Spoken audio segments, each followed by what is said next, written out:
오늘은 요한이서 1장 7절로 11절 말씀을 통해서 주님보다 앞서지 말자 이런 제목으로 말씀 묵상의 은혜를 나누겠습니다. 이제 주일을 준비하는 날입니다. 오늘 새롭게 시작하는 사관생대 교회가 주님의 임재 안에서 건강하게 세워지고 주님의 뜻을 온전히 이루는 교회가 되기를 축복합니다. 이 하루를 시작하며 날마다 하루하루 버틸 수 있음이 감사합니다. 컨디션이 좋지 않음에도 이렇게 주어진 자리를 감당케 하심에 감사하고 붙여주신 소중한 분들이 계셔서 갈 수 있다 생각이 됩니다. 한 분 한 분 주님의 축복하심이 있기를 간절히 기도합니다. 오늘 어떤 말씀으로 인도하실까? 본문에는 온전한 상을 받기 위해서는 미혹하는 자를 이겨야 한다 하면서 그 기준을 말씀하고 있습니다. 7절에 미혹하는 자가 세상에 많이 나왔으니 이는 예수 그리스도께서 육체로 오심을 부인하는 자라. 이런 자가 미혹하는 자요 적 그리스도니. 이 말씀은 앞의 내용과 연결되어서 이해해야 정확한 이해가 되는 거겠죠. 즉 앞의 내용은 진리와 사랑, 이 기독교의 가장 중심적인 요소, 진리 안에서의 사랑. 그러니까 계명을 따른다고 하는 것은 그 하나님을 사랑하고 이웃을 사랑하는 것이라고 하는 이 사실을 거부하는 자, 이거는 그리스도를 부인하는 자다, 미혹하는 자다. 이것이 육체로 오신 예수 그리스도를 부인하는 적 그리스도다. 이렇게 말씀을 하고 있습니다. 사도 요한이 이 편지를 쓰는 이유는 진리를 따라 사랑하는 자들이 작아서 이들을 보는 것만이 큰 기쁨이 되었다고 고백하는데, 그 반대는 무엇이겠습니까? 미혹하는 자가 많아서 그 미혹에 이끌려서 정말 이 진리를 따라 사랑하는 자들이 점점 줄어들었다는 얘기인 거죠. 육체로 오신 그리스도를 부인하는 자들의 특징이 뭐냐? 진리를 따라 사랑하지 못한다는 거죠.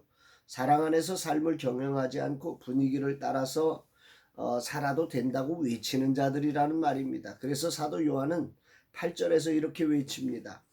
너희는 스스로 삶과 우리가 일한 것을 잃지 말고 오직 온전한 상을 받으라.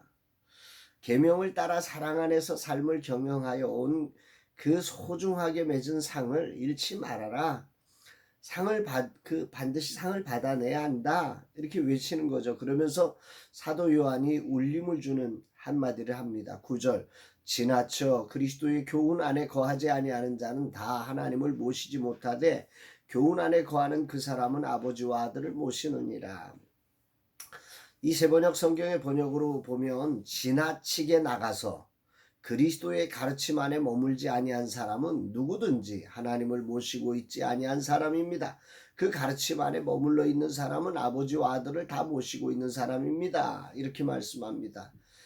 그러니까 그리스도의 계명을 버리는 사람들, 그 사람들은 그리스도를 버리는 사람인데, 그 사람들이 누구냐라고 하면 지나치게 나가는 사람이다, 이렇게 말하는 것입니다. 그리스도를 부인하는데 어떻게 부인이 되냐면 비슷해요. 그런데 그 기준을 넘어가는 한 지점이 있는데 바로 이 지나쳐서 간다. 요 말을 헬라어 성경의 뜻으로 보면 앞서간다, 이렇게 해석을 하고 있습니다. 제자는 그리스도를 따르는 자여야 하는데 그리스도를 앞서가는 자가 된다는 것은 곧 그리스도를 모시지 않는 사람, 육체로 오신 그리스도를 부인하는 적 그리스도다, 이렇게 말하고 있는 것입니다. 인간이 가진 열심으로 인해서, 인간이 가진 어떤 지식과 문화와 기술과 능력에 의해서 그리스도를 앞서가는 일들이 많이 생기는 거죠. 오늘 미혹하는 이단들의 교묘한 이끌림에 계명을 따르던 이들이 이렇게 그리스도를 앞서가는 일들이 발생합니다. 이것이 얼마나 무서운 것인지 모르고 오히려 그들은 자기들이 특별하다고 생각하는 무서운 유혹에 빠져버리는 것입니다. 사도 요한은 아주 강력하게 외칩니다. 10절과 11절에서 누구든지 이 교훈을 가지지 않고 너희에게 나아가거든 그를 집에 들이지도 말고 인사도 하지 말라. 그에게 인사하는 자는 그 악한 일에 참여하는 자임이니라.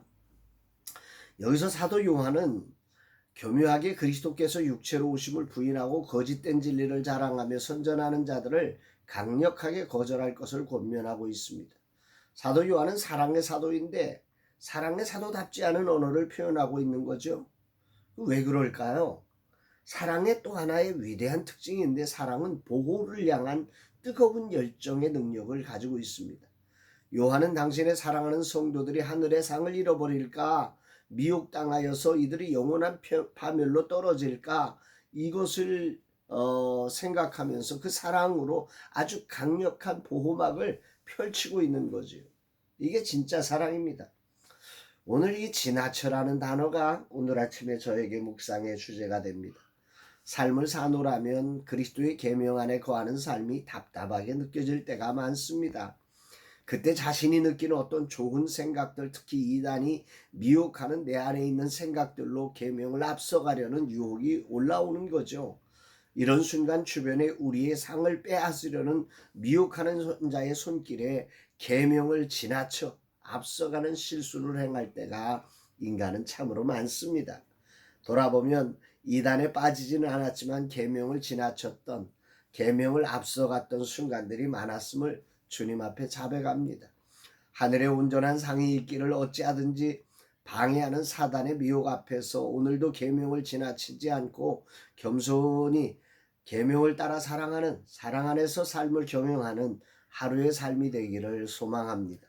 신앙이 생각 안에서 머물지 않게 하시고, 또한 신앙이 계명을 지나쳐 내 생각에 좋은 것을 행하는 삶이 아니라 겸손히 계명 안에, 진리 안에, 사랑 안에서 삶을 경영하는 그런 하루의 삶이 되기를 기도합니다. 주님, 이 하루 진실로 주님을 따르게 하옵소서. 내 생각 안에 갇히지 않게 하소서. 계명을 따라 사랑하는 자로 오늘이 순종되게 하옵소서. 내 생각에 답답함에도 겸손히 순종되어 내 생각이 아닌 주님의 뜻을 이루게 하소서. 오늘 주님보다 앞서지 않는 온전히 주님을 따르는 제자가 되게 하옵소서 고백합니다.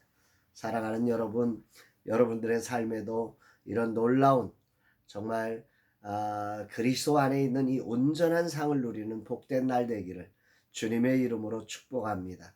사랑합니다, 여러분.